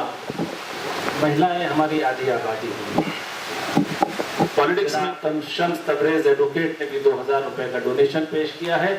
मोहतरमा जूही सिंह साहिबा तशरीफ ला रही हैं, उनका खैर मकदम है और उनके विचार और ख्याल। पार्टी के विधायक ही नहीं, समाजवादी सोच, समाजवादी विचारधारा को परिभाषित करते थे और उनकी सोच में महिलाओं के लिए बहुत ही सशक्त भूमिका थी। हमेशा महिला शिक्षा, महिलाओं चर्चा मिलती थी और उनका पूरा सहयोग और प्रेरणा भी मिलता था। जब सीएए और एनआरसी का आंदोलन हुआ तो सुमैया राणा जी यहाँ बैठी हैं, हम लोग बहुत ही विस्तार से चर्चा हुई। हम सब के लिए एक आदर्श थे, यहाँ सब लोग बैठे उनको अपना आदर्श मानते हैं और जो पहले भी किया कहा गया कि जो जीवन मूल्य उनके जीवन में बहुत अहम जगह रखते थे, जिस पर वो चलते थे, जिस पर उन्होंने अपने पूरे जीवन की भूमिका करने की प्रक्रिया में वो हमेशा सक्रिय रहे। तो मुझे आशा है कि हम सब मिलकर मजबूत पार्टी बनाएंगे, समाजवादी विचारधारा को मजबूत करेंगे। बहुत बहुत धन्यवाद, बहुत शुक्रिया। बहुत बहुत शुक्रिया जोई सिंह साहबा। और इस दरमियान में विपिन कुमार सिंह साहब जिला प्रमुख हैं, उन्होंने भी 10,000 रुपए का डोनेशन। आजमगढ़ जिसे हम शाह आलम गुट्टू जवाली के नाम से जानते हैं, सियासत हो हर मामले में शाह आलम गुट्टू जवाली के काम बहुत नुमाया है। उन्होंने आजमगढ़ में जिस तरह से सियासत और एजुकेशन दोनों के लिए एक राह बनाई, एक रास्ता बनाया और उस पर चलकर तो पुकारेगी हर सदा हमको, न जाने कितनी जुबानों से हम बयां। आलम चचा मरहूम के बारे में सही मानों में अगर बात की जाए तो उसके लिए कई दिन चाहिए। वो कोई इंस्टीट्यूशन, वो एक संस्था थे। है कि मैं कहूँ कि वो ईमानदार थे, बहुत साथी पसंद थे, तो ये सारे शब्द उनके सामने बड़े छोटे लगने लगते।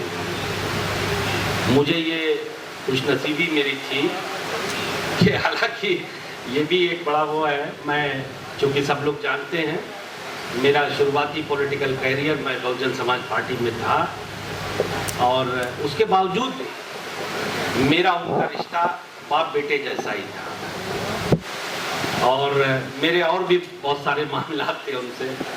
उनके बच्चों से भी मेरे बड़े लगाव हैं और बड़े जुड़े भी हुए हैं मुझसे, मेरे भाई जैसे हैं सब। मेरी बदकिस्मती थी उस वक्त के जब उनका इंतकाल हुआ तो मैं अपनी बेटी को लेकर के उसको चूँकि बड़ा जिद है कि मैं आगे पापा अमेरिका जाना चाहती हूँ पढ़ने, तो मैं कहीं बाहर गया हुआ था। मेरे बेटे कह रहे थे कि आज जानते हैं क्यों इमोशनल हो रहे हैं, क्योंकि आप उनके फेवरेट हैं। तो ये मेरी खुशनसीबी थी कि मैं उनके उस फेवरेट लोगों की लिस्ट में शामिल था।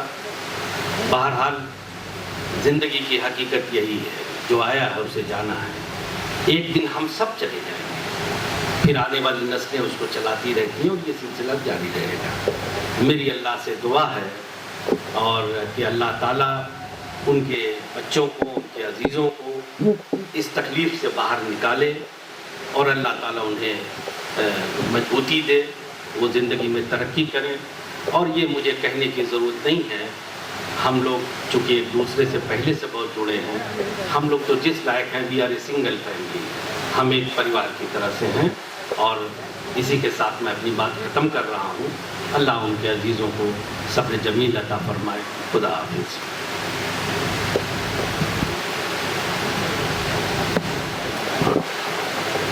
आज के इस श्रद्धांजलि सभा के सदर आदरणीय सदर साहब,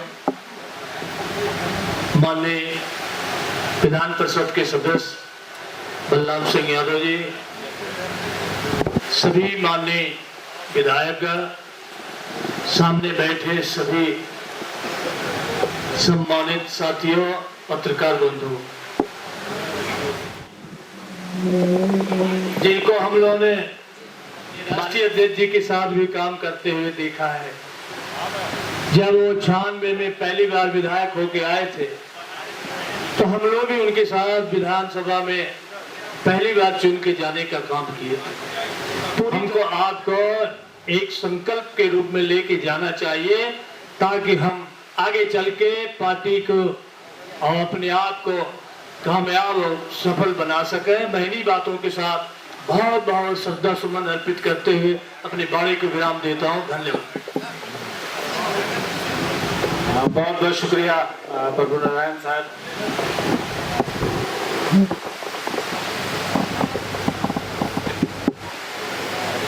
हमसे मोहब्बत करने वाले रोते ही रह जाएंगे, हम जो किसी दिन सोए तो फिर सोते। मोहतरम MLA, MLC और हमारी बहन सैयदा खातून यहाँ मौजूद हैं, हमारी बहुत बड़ी बहन की तरह हैं। मैं यहाँ पर कुछ और ज़्यादा ना तुम्हें पढ़ना चाहिए था, और लेकिन कहने लगे कि मुझे अच्छी बात ये लगी कि तुमने सच बोल दिया। हालांकि उर्दू और हिंदी में दोनों एक ही चीज़ पढ़ाना हमारी जिम्मेदारी, हमारा काम है।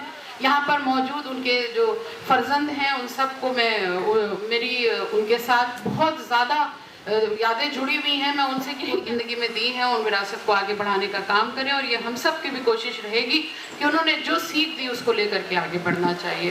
बहुत बहुत शुक्रिया। मैं इस शेर के साथ अपनी बात को ख़त्म करूँगी कि तुम्हें कहता है मुर्दा कौन, तुम जिंदों में जिंदा हो, तुम्हारी नेकियां जिंदा, तुम्हारी खूबियाँ बाकी। बहुत बहुत शुक्रिया।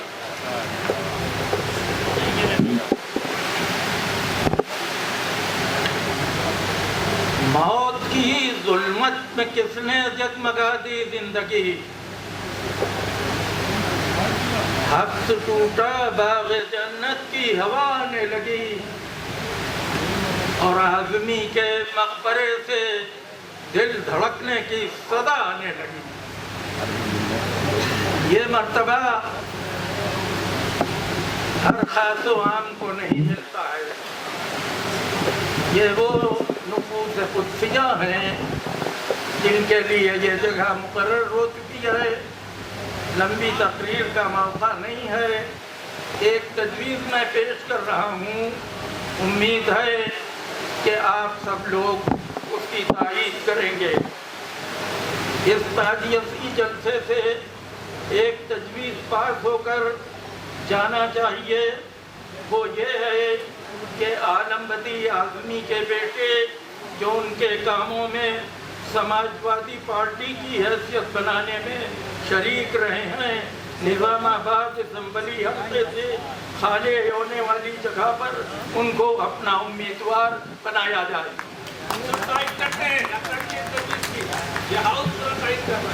ये जलसा अखिलेश यादव से यही मुतालबा करता है, साथ ही दीगर सियासी पार्टियों से भी गुजारिश करता है कि एक नौजवान जिसके बाप की अभी मौत हुई है उसे अपने कदमों पर खड़े होने पर में रुकावट न डालें और उसके खिलाफ अपना कोई उम्मीदवार मैदान में न उतारें।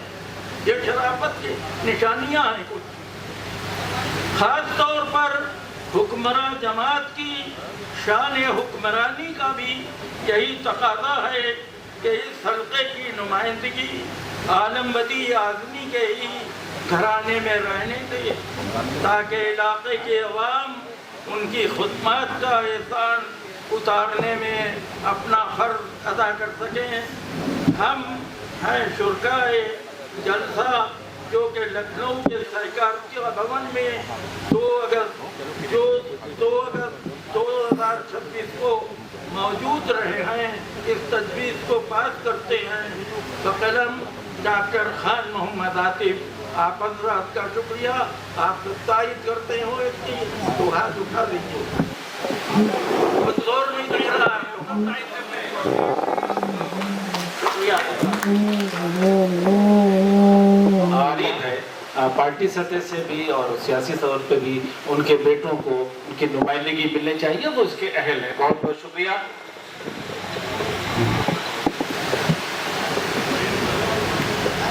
बहुत शुक्रिया।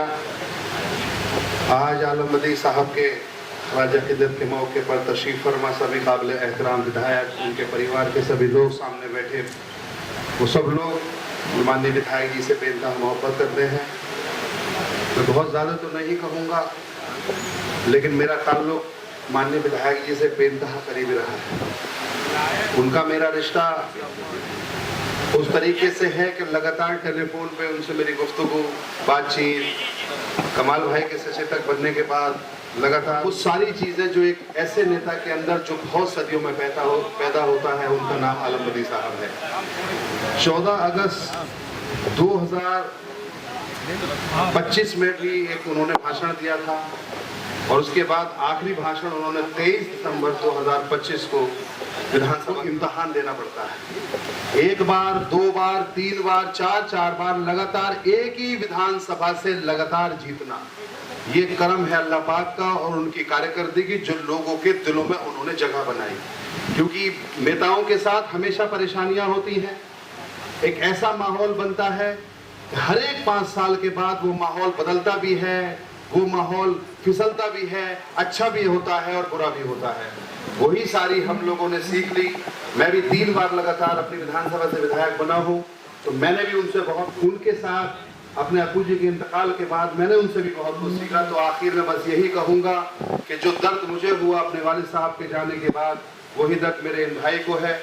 मैं पूरे परिवार को यकीन दिलाता हूँ इंशाअल्लाह ताला पूरी तरीके से आपके साथ हूँ। जब मेरी ज़रूरत आपको पड़ेगी हमेशा कंधे से कंधा मिला। आप सबको सब्र जमील अता फरमाए और हम सबको हमेशा उनकी याद को अपने दिलों में पैवस्त रखे और हम हमेशा उनके बताए रास्तों पे चले। उनका जो मिशन अधूरा है उसको भी हम सब मिलकर पूरा करें और हमेशा उन्हें अपने दिलों में रखें। अल्लाह ताला हम सबको हमेशा हमेशा उनको याद करने की तौफीक दे। बहुत बहुत शुक्रिया। सबसे पहले उन्हीं के लिए मैं आंसू कभी हूँ तुरंत कभी हूँ 2 लाइन उपजा, फिर आगे की कविता पढ़ूंगा। लेकिन वो है नहीं, लेकिन दिलों में जिंदा है। जिन शब्दों से मैं श्रद्धांजलि देने जा रहा हूँ, तालियों से दस्तक दीजिएगा। पहले बात आपके दिल में एंट्री ले कि उनके विचार थे ऐसे जैसे पाक जमजम और गंगा जली। इतने बार जो मेले बन सकते, विचार थे ऐसे पाक जमजम और गंगा जली।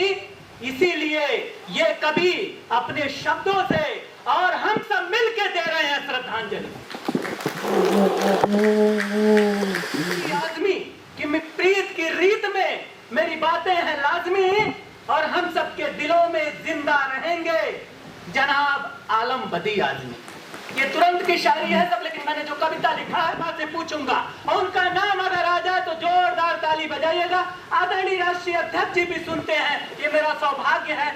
2017 से यहाँ आता हूँ मैं मुंबई में। मेरे बापू के प्रेम का उद्गार कहाँ है कि अब्दुल कलाम जैसा संस्कार कहाँ है। चलो मिलके पूछे आलम बदी आजमी साहब के आत्मा से मेरे भारत में ऐसा पावन प्यार कहाँ है कि अपनी सद्भावना दिलों से जोड़ जाएंगे। और एक पंक्ति सबको समेटते हुए पढ़ रहा हूँ। सबदी आजमी साहब और यहाँ उपस्थित जय सिंह जयंत जी और सभी मुस्लिम हिंदू भाइयों और जितने कार्यकर्ता हैं, सभी नेतागण, सभी एमएलए के नाम से फील हो जाए। अरे सूखी जिंदगानी को पानी मिले, विकास के रूप में हर महिला पुरुष सागर झील हो जाए। ऐसा हो सकता है इसमें हमारे विकास पुरुष आए, लेकिन उनके लिए कविता छोटी सी लिखा हूं वो पढ़ दूं। ये तो तुरंत की शायरी थी। 4 पंक्ति में बात खत्म करते हैं कि अपनी सद्भावना दिलों से जोड़ जाएंगे। अपनी सद्भावना 2 ही लाइन में बात खत्म कर देते हैं कि अपनी सद्भावना दिलों से जोड़ जाएंगे जनाब आलम बदी आजमी साहब। हम नहीं हैं, लेकिन हम सबके दिलों में उनके काम जिंदा होते नजर आएंगे। जमात कमाल अख्तर साहब।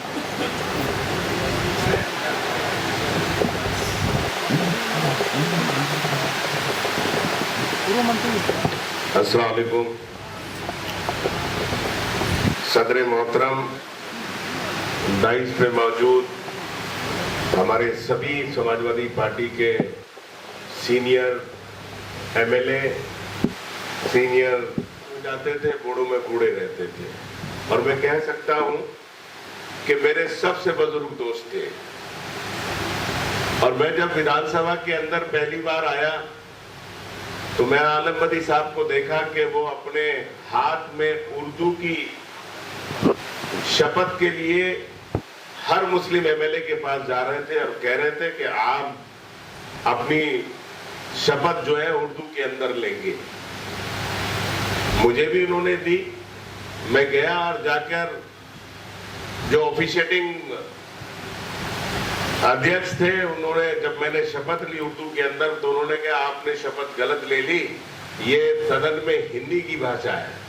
तो मैंने कहा वो मेरी जबान है उर्दू और ये मेरी हिंदी जो है ये मादरे जबान है, तो हम हिंदी में भी ले लेते हैं। तो जब मैं शपथ लेके आया उर्दू में तो उन्होंने कहा तू पहला आदमी है, ये बाकी एमएलए कोई हिम्मत नहीं कर पाया, तूने उर्दू के अंदर शपथ ली है। उस दिन से मेरा मंत्री थे तो उन्हें पता चला कि मैं सदन के अंदर नहीं हूँ। तो मैं गया तो मेरे मंत्री के ऑफिस में जब मैं बैठा था तो वो आए और मेरे से आके बोले क्यों सदन का छोड़ के यहाँ लूटने के लिए बैठे हो? मैंने कहा नहीं चाचा, काम करने के लिए बैठे। अरे बोले मैं सब जानता हूँ तुम लोग। बहरहाल इतनी चीजें, इतनी यादें उनकी हम लोगों के बीच में हैं। मैं शायद 2 घंटे भी बोलूंगा तो शायद उनके वाक्यों को पूरा नहीं कर सकता, लेकिन वो अजीम शख्सियत थे। करोड़ों करोड़ों में चुनाव लड़ते हैं तो आलम बदी साहब लोग बताते हैं कि 5 बजे से पहले घर आ जाते थे और 11 बजे क्षेत्र में जाते थे और लोगों से कह देते थे वह मेरा ध्यान रखना। मैं सिर्फ इतना ही कहूंगा कि अल्लाह ताला उनकी मग़फ़िरत करे, उनको जन्नतुल फिरदौस में आला मुकाम अता फरमाए, उनके घर वालों को। तो मैं समझता हूँ, मैं सिर्फ यही कहूंगा यहाँ पे जितने भी लोग आलम बदी साहब को खिराज अकीदत पेश करने आए हैं, उनका बेटा हो या उनके चाहने वाला हो, उनके सपने को पूरा करने के लिए आगे बढ़े तो हम चाहने वालों की ये जिम्मेदारी है कि उसकी पूरी शिद्दत के साथ उसकी मदद करें। और मैं वादा कर जाता हूँ कि उनके परिवार को जब कभी भी कमाल अख्तर की जरूरत पड़ेगी इंशाल्लाह कमाल अख्तर शाना बशाना उनके साथ रहेगा। और हमेशा आलम बदी साहब, एक बात और कहकर अपनी बात खत्म करूंगा, ये जो आने वाली नस्लें हैं अगर हम लोग आलम बदी साहब को पढ़ लें, वो अपना आप में किताब के अंदर ले आए तो जो समाज के अंदर जो राजनीति लोगों की अंदर गिरावट आई है तो मैं कह सकता हूँ वो मियार बहुत ऊपर चला जाएगा जो आलम बदी साहब का जिंदगी थी। आज हम लोगों का मकसद यही है कि हम लोग यहाँ से ये सीख कर जाएं कि अल्लाह ताला हमें सब लोगों को, आलम बदी तो कोई बन नहीं सकता, लेकिन आने वाली नस्लों में जो हमारे बच्चे हैं या हम हैं, हमें आलम बदी साहब जैसा बना दे अल्लाह ताला। यही हमारी दुआ है। आपका बहुत बहुत शुक्रिया। खुदा हाफिज़।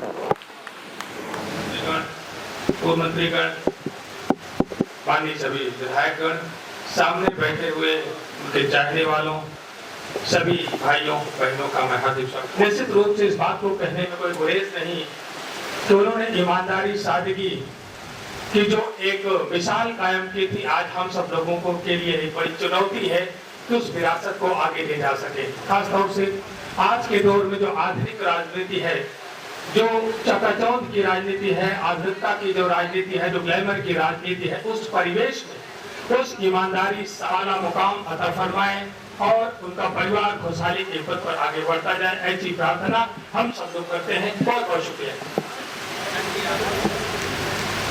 बहुत बहुत शुक्रिया डॉक्टर आर.के. वर्मा साहब, आजम सदर साहब, डाइस पर तशरीफ फरमा हमारे तमाम साथी विधायक, एमएलए और मंत्री,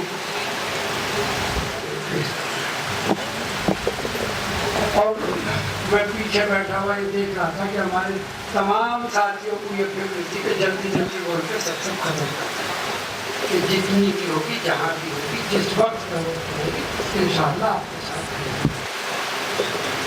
मैं एक बात कहकर खत्म कर रहा हूँ इस बात को। दर्द को थोड़ा महसूस भी कीजिए। बहुत ईमानदारी पर बात कर चुके, सादगी पर बात कर चुके, थोड़ा सा इसके करीब आने की कोशिश करो तो इंशाअल्लाह सियासत का भी, मुल्क का भी और हमारा सबका भला हो जाएगा। बहुत बहुत शुक्रिया।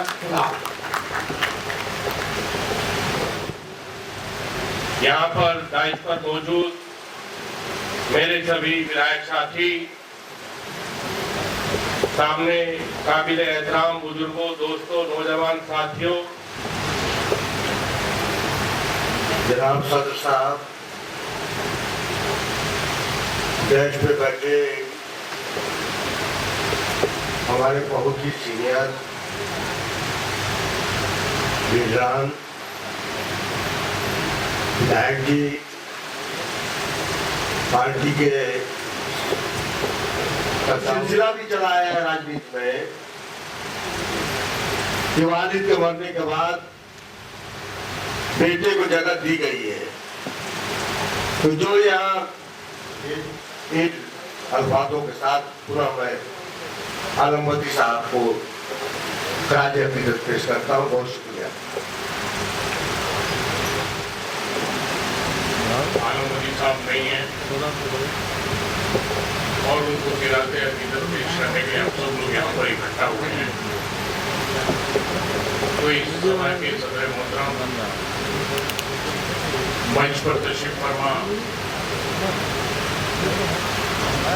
समाजवादी पार्टी के सभी विधायकगण, पूर्व मंत्रीगण, समाजवादी पार्टी के सभी सम्मानित नेतागण, सभी सम्मानित मंच और सामने बैठे हुए आलम बदी साहब के सभी चाहने वालों,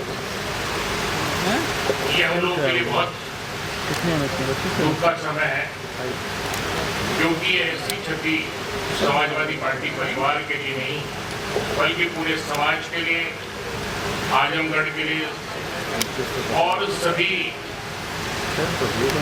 जो लोग उनसे दूर दराज से रहते जुड़े थे उन सबके लिए ऐसी क्षति है कि वो लोग पूरी नहीं हो सकती। 2012 में पहली बार मैं विधानसभा का सदस्य बना जीत के आया, तो आलम बदी साहब से पहली बार की पहली मीटिंग थी और माननीय विधानसभा सत्र कार्रवाई चल रही थी और माननीय हमारे राष्ट्रीय अध्यक्ष, हमारे नेता अखिलेश यादव जी ने क्षेत्रीय विधायक निधि को कुछ बढ़ाने का काम किया था और उसी में एक उन्होंने प्रावधान कर दिया था कि अगर कोई विधायक गाड़ी लेना चाहे तो 20 लाख तक की गाड़ी भी ले सकता है। तो सबसे पहले वो व्यक्ति थे आलम बदी साहब, जिन्होंने सारे विधायक काम करवाए। भगवान उनकी आत्मा को शांति दे, उनके परिवार को इस गम सहने की शक्ति दे और जितने लोग भी चाहने वाले उनके हैं उनको भी शक्ति प्रदान हो, इस गम से उभर सके। और जो उनका मकसद था, जैसे अभी उन्होंने ट्रस्ट बनाने का आप लोगों ने काम किया है, मैं भी अपनी तरफ से हमेशा बाबू भाई को और उनके परिवार को तक पहुंचे आपके दरमियान है। मैं उनसे अनुरोध कर रहा हूँ कि इसमें तशरीफ लाएं और अपने विचार।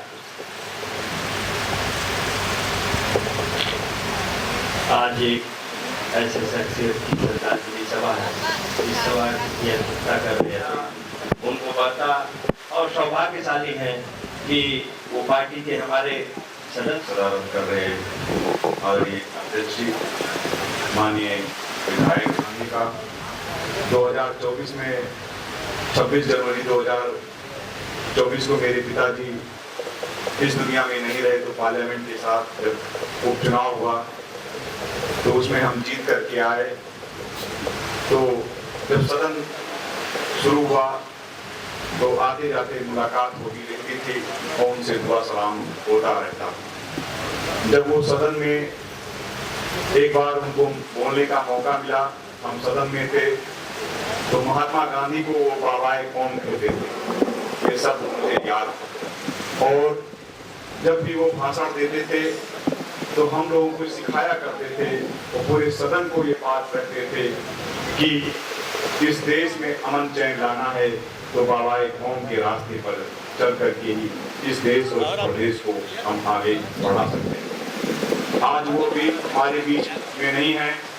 उनके नाम से जो ट्रस्ट बनाया गया है उसके लिए मैं उन सभी ट्रस्टियों से एक अपने आप में विचारधारा है जो समाजवाद की विचारधारा को आगे बढ़ाती है, उसी के बीच में हमने एक आज अपना बहुत से हमारे साथी भी मौजूद हैं और सामने बैठे हुए ये भी सब मुअज़्ज़िज़ और सम्मानित लोग हैं।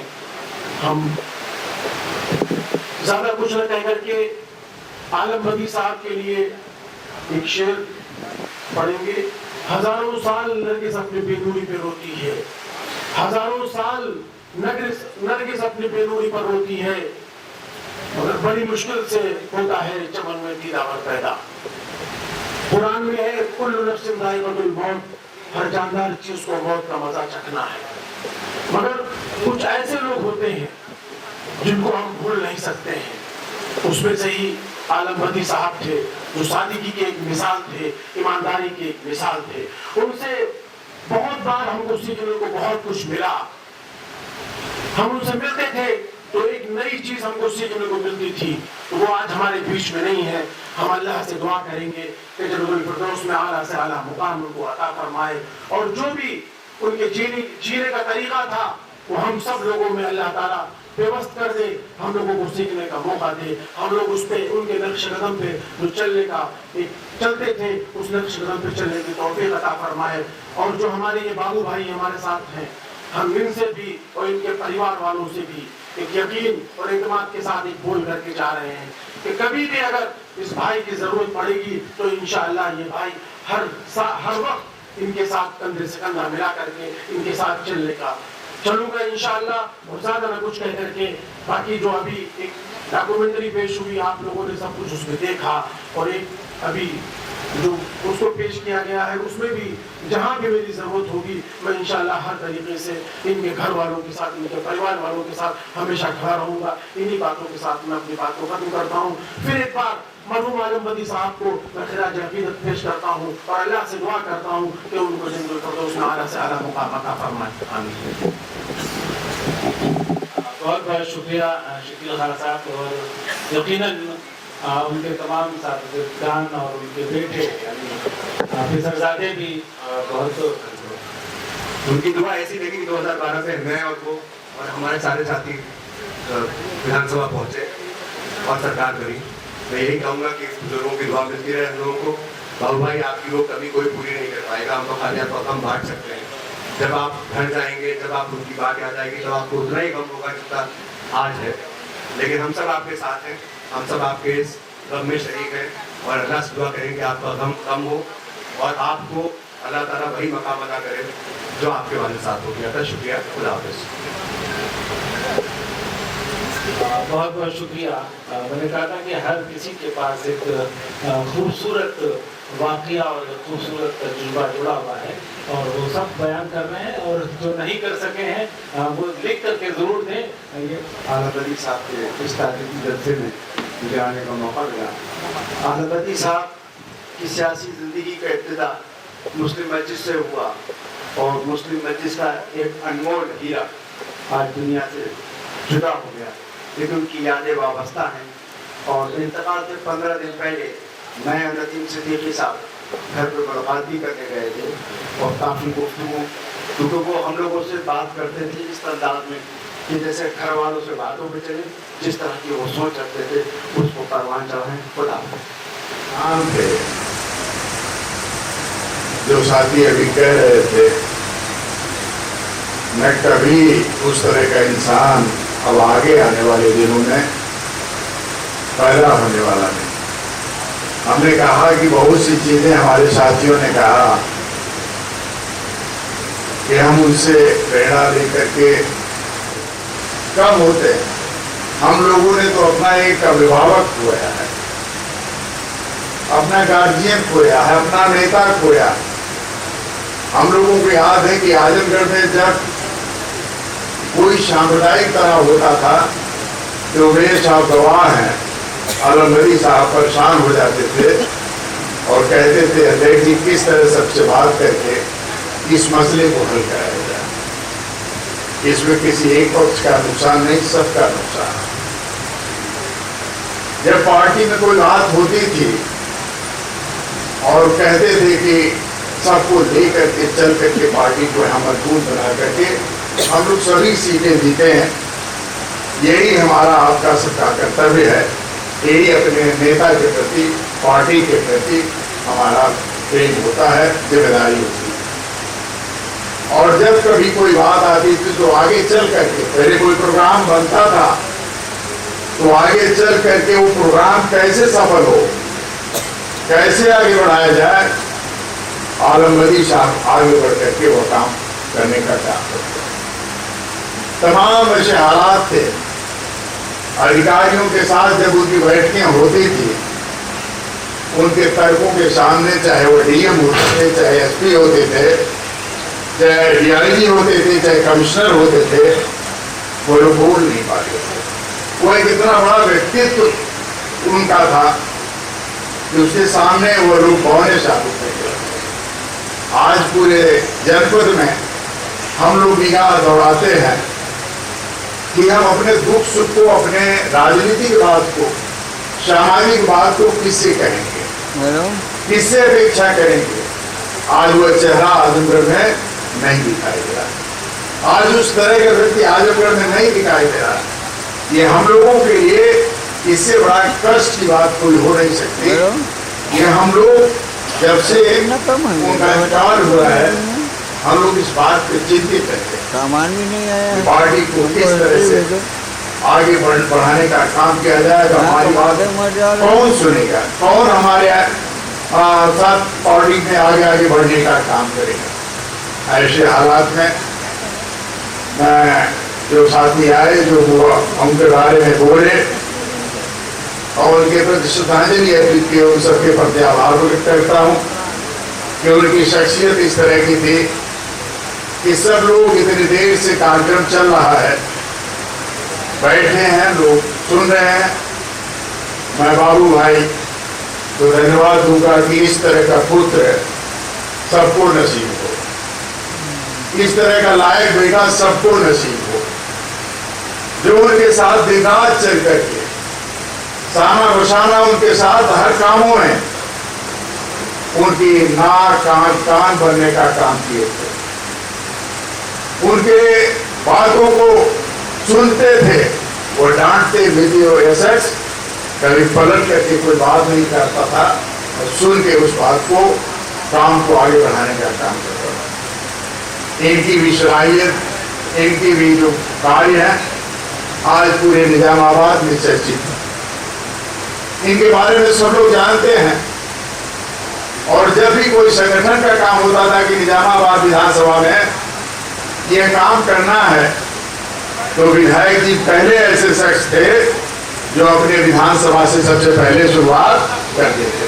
बलदार सिंह यादव साहब अपने मेजबानी का जो तरीका अदा किया, फादिल आजमगढ़ की एक निस्बत अल्लामा शबीर नोमानी रहमतुल्लाह अलैह से, वो अल्लामा शबीर नोमानी जो हैदराबाद जाते हैं तो अल-फारूक जैसी तस्नीफ, तारीखी तस्नीफ वगैरह आम पर आती है।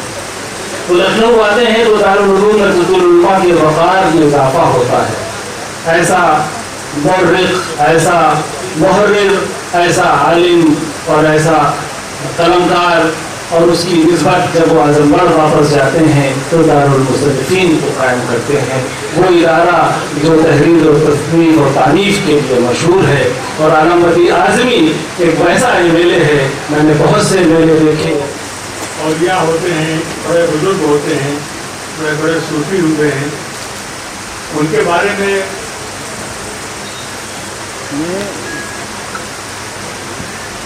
में ये सुनने में आता है कि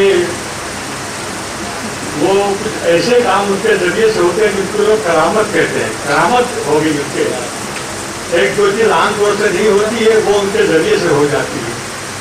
आज जब हम यहाँ पर आए और हम ये समझ के आए थे कि मैं ये कहूँगा कि हमारे आलमबदी आज़मी वर्ग में सबने इस बात को कहा है, वो लोग भी जो इस वजूद का हिस्सा है और जो इस तूफान का हिस्सा है, जो कुछ हो रहा है इस समाज में, तो इस मुल्क में जो हो रहा है, हम सब उसका हिस्सा है। ऐसे में अगर इन लोगों के ने अपने दिल की बात कही है कि आलमबदी क्या थे, ऐसा शब्द इतनी मुश्किल से पैदा होता है। जैसे हमारे कई हजरात ने कहा कि हजारों साल के बाद कुछ ऐसे लोग पैदा होते हैं जो दिल का दर्द लेकर पैदा होते हैं। सियासत कोई गंदी चीज़ नहीं है कि मजहब के मुकाबले में सियासत जो है कोई बहुत गंदी चीज़ है। ये उन्हीं लोगों का नाम है जो बस बाजारों में फिरते हैं। नहीं, सबसे बड़ा इंसानियत का काम अगर है, इंसानियत के करवट ले रहा है मुल्क, ये समाज एक नई करवट ले रहा है। अब यहाँ सच्चाइयों का सामना करना पड़ेगा। उनको भी जो नेता हैं और उनको भी जो नेता बनाते हैं, सच्चाइयों का सामना इस मुल्क के लोगों को करना पड़ेगा। और उसकी सारा माने दुनिया, विश्व और बड़ी माने अनोखा। हमने कहा बहुत कम लोग ऐसे होते हैं जिनके नाम में उनका अर्थ छुपा होता है, वो दुनिया में अनोखे थे। कोई सोच नहीं सकता है। अभी एक वाक्य सुना रहे थे, एक साहब की उनकी गाड़ी खराब हुई तो अब वो चल नहीं रही है, तो उतरे तो धक्का देने लगे। आलमबदी लोग जज्बात से आगे हट के सच्चाइयों को देखने की जो निगाह थी उनकी, ये मुस्लिम मस्जिद डॉक्टर फरीदी की सोहबत से मिली थी उनको। वो कहा करते थे, डॉक्टर फरीदी ने बताया कि इंसानियत का एहतराम कैसे किया जाता है। वो जो चरण सिंह और डॉक्टर फरीदी का जो एक जो इत्तेहाद हुआ था, वो एक इत्तेहाद दो आदमियों का नहीं था, दो विचारधाराओं का इत्तेहाद नहीं था, बल्कि हिंदुस्तान की किस्मत को बदलने का नुस्खा अगर पहले भी था और आज भी और कल भी रहेगा तो ये रहेगा कि यहाँ के लोग एक दूसरे से जुड़े, मोहब्बतों की दुनिया कायम हो, नफरत से। उन्हें कहा कि मुझको हिंदू भाइयों से कोई मायूसी नहीं, मैं कतई हिंदू कौम से मायूस नहीं हूँ, मायूस अपनी कौम से हूँ जिसके न आज़्म है, न इरादा है और न सच्ची सोच है। ये अपने लोगों के दरमियान इस तरीके की बात करना ये मामूली बात नहीं थी, लेकिन वो खड़े इंसान थे। खड़ा और जो खड़ा आप हमारा शुक्रिया अदा करते हैं आपका कि आपने हमको ये इज्जत दी। हम इस लायक नहीं थे, इतने बड़े बड़े लोगों के दरमियान में हमको थोड़ा अध्यक्ष ही कहा जाए, ये मैं पता ही, लेकिन मैं समझ गया और ऐसे हाथ पकड़ के कहेंगे मुझे माफ कर। इतनी बड़ी शख्सियत और इतना मामूली इंसान और मेरा हाथ पकड़ के कहने लगे मुझे माफ कर दो और 2 घंटे। हमने कहा आप क्या कहते हैं, आप मेरे बाप के बराबर हैं, आप मेरे बड़े भाई हैं, बड़ा भाई बाप होता है, आप क्या कहते हैं, कल ही पहले माफ करो। तो हमको कहना पड़ा हाँ जो कुछ हुआ निकालेगा माफ करेंगे, आप क्या बात करें। जब ये सुन लिया तो फिर वो निकले और फिर आज तक दोबारा वापस नहीं आए, तो क़यामत तक वापस नहीं आएगी। लेकिन उनकी यादें और उनकी बातें पूरे मुल्क में फैलनी चाहिए।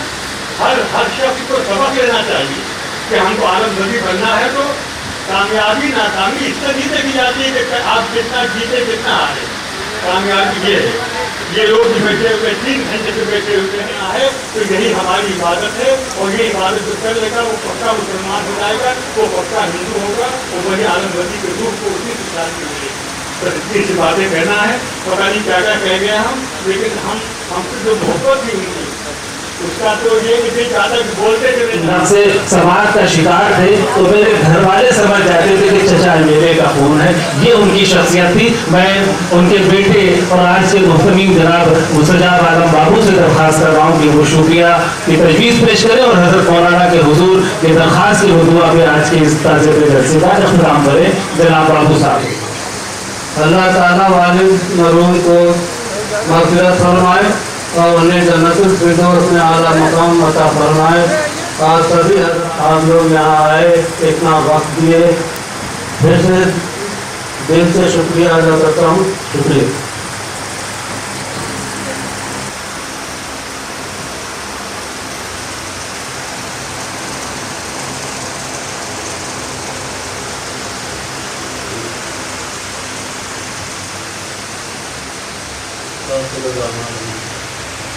मैं मौलाना से दरख्वास्त कर रहा हूँ कि वो दुआ फरमा दें आज के जलसे के इख्तिताम के लिए।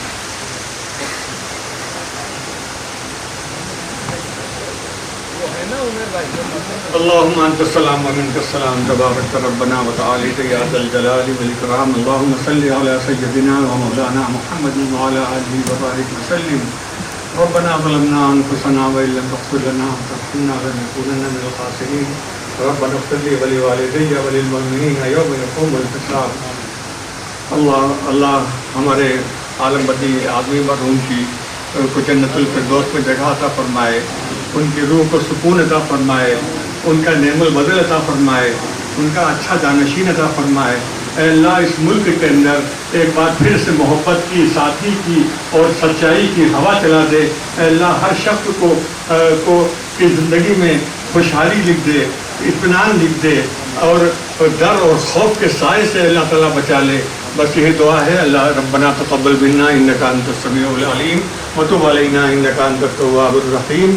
व सल्लल्लाहु तआला अला खैरि खल्क़ि मुहम्मद व अला आलिहि व सहबिहि अजमईन बिरहमतिका।